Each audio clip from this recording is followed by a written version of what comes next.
Welcome back to Advocation X. This would be episode number 263. It is time for a newsworthy investment broadcast. As we all know, of late, we've had quite the volatility, and many people have lost large percentages of their portfolios. Thousands and thousands of dollars for retail investors have just been completely obliterated from their grasp. Now, please understand, that's not just going to be retail investors. However, because of the sector movements that continue to go on a regular basis, and just before we go on, hit that like button. Since we're early in the video, that will tell the YouTube algorithm that we're worth watching, and many more people will get to see our videos. So continuing on, when we look at this situation that we've been confronted with in this last while, it looks very, very bleak, very doom and gloom. However, those of you that have been following me and are ready to listen and are ready to go forward, this is a hold time. Bond yields are going up. Why? Because people are finding a little more security in the bond yields. Who are those people? Large funds are taking their money away from the market so that the retail investors are unable to get a hold of it for the most part. Now remember, my videos are not financial advice. They're my opinion based on the information I've been able to gather and the things that I've experienced myself. As I watch the market and I anticipate what would happen at the big desks, it continues to play out exactly as I see it. As soon as retail investors are starting to get a good foothold in moving forward, they will remove their money from the funds. They will move them into places where they don't believe others will go, where they have a little more stability to be able to control the amount that they make or do not make. Some big hedge funds and that are totally behind the curve and get just slammed in the process. So it's not only retail investors. So understand that, guys. I know we get a lot of anger towards these big rich guys and we think, oh, they're terrible, they're just stealing all of our money. Well, yeah, you're right, they are. However, they're not only stealing our money, they're stealing other semi-rich guys' money too, because they're just not in the club, okay? So if you're in the club, you're going to move with the big dogs and you're going to make sure you protect every single penny you have all the way along. And when people are not watching, you're going to pickpocket them every single time. Because when I start pickpocketing you, you start getting nervous and you start selling off your protection to keep that money pile still in your pocket. As you sell off your protection, I dive in. And I'll grab everything you've got because you let it go. It's not my fault. If I have $20 billion to invest, I'm going to invest when you sell everything off at a discount. I'll buy it all. And guess where it leaves you? Holding a bag you never wanted to hold. And now as I'm buying it all, you can't afford to buy back in because you lost all kinds of money going down.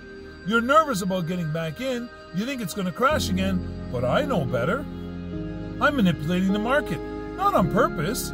It's just a smart thing to do. If dummies run away and leave their bicycles, hey, take a bicycle. Get a nice easy ride home. Why are you going to walk that whole distance when now you can ride? I know it's a bad analogy. We're not going to steal anybody's bike. But if these bikes are open for use and everybody thinks they're about to get a flat tire, so they park those bikes, I'm going to grab one and go home. And guess what? The tires aren't going to burst. It's because somebody told you they were bursting. And all you did was freak out and go, oh, I don't want to get caught on a bike with bursting tires. So you let it go. Anyways, if you understand my analogy, really, really consider what you're going to do next in the investment world. Now, here's something else to remember. Liquidity. What happens when you want to become liquid? Let's say you have $20,000 in investments and they've been going up steadily. They made it to $20,000 and you started with only $16,000. You've made $4,000 and you're feeling good. Oh, what do you mean this has come due? What do you mean I owe $3,000 in taxes? Are you kidding me? And I got my rent coming up, and I have this. But the market's going down. I can't sell. I'm down to $18,000, $17,000, $16,000 and I need $5,000 to pay these bills and I gotta sell my stock. You're afraid it's going down anyway. You're gonna lose more and more and more thousands. So what do? You sell. You started with 16, you went to 20, it's down to 14. Now you have to take 4. You're taking $4,000 out. You're leaving yourself $10,000 to start again. $10,000 that's lost ground. That's what's left in your portfolio. And you've taken out that $4,000, $5,000 or whatever it is to pay off all those bills. That's the price of liquidity, okay? When you have your money invested and it's growing for you, you feel great. But you have to be careful when that time comes. You cannot let yourself go down 10, 15, 20% and then start to chop away at your investments by paying your bills with another 10, 20, 15%. You're just shooting yourself in the foot. So right now, the big dogs were getting out at the right time. Everything was on a nice bullish rise, and they sold. Now it looks really bearish, and the rest of us are left holding the bag. That includes me. Oh, believe me, I got hit to the tune of a huge amount of dollars. But that's okay, because the investments that I've chosen, I know are solid turnaround investments. They're going to come right back.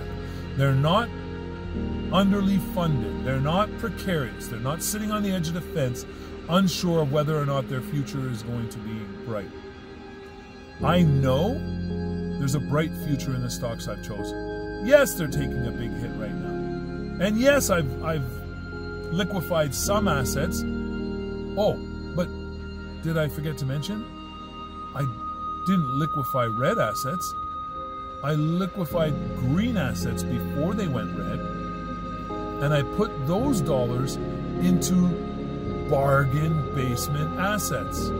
I bought up a whole bunch of bargain. And as soon as they turn around, the yields that I will find are going to be such that when I liquidate those in the green, I will be able to repurchase the old stock I liquidated with more volume. So I'm using that as a strategy right now.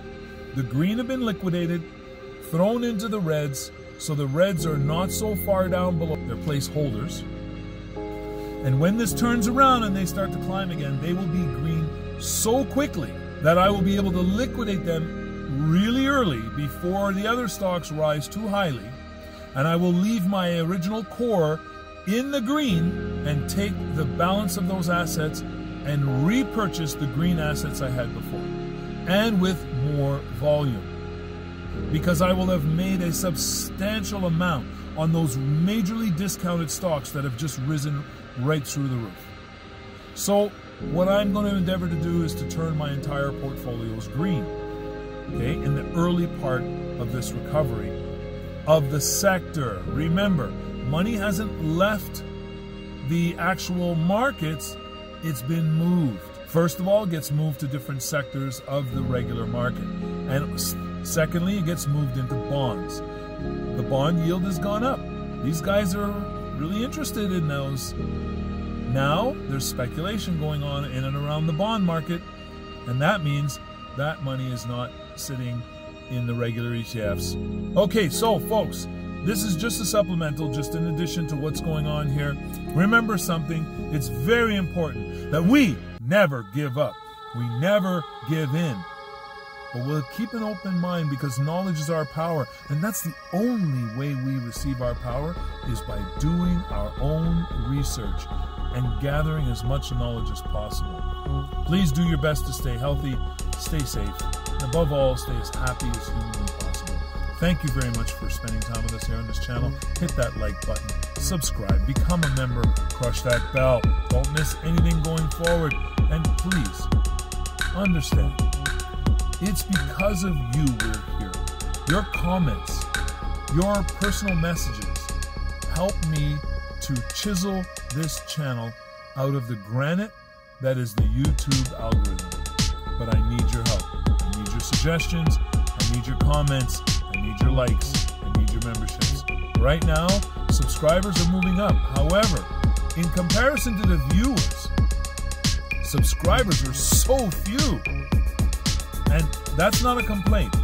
What it is a realization that if we can improve the ratio of watchers to subscribers, this channel will start to grow exponentially, and we will grow together. Content will get better, deeper, stronger.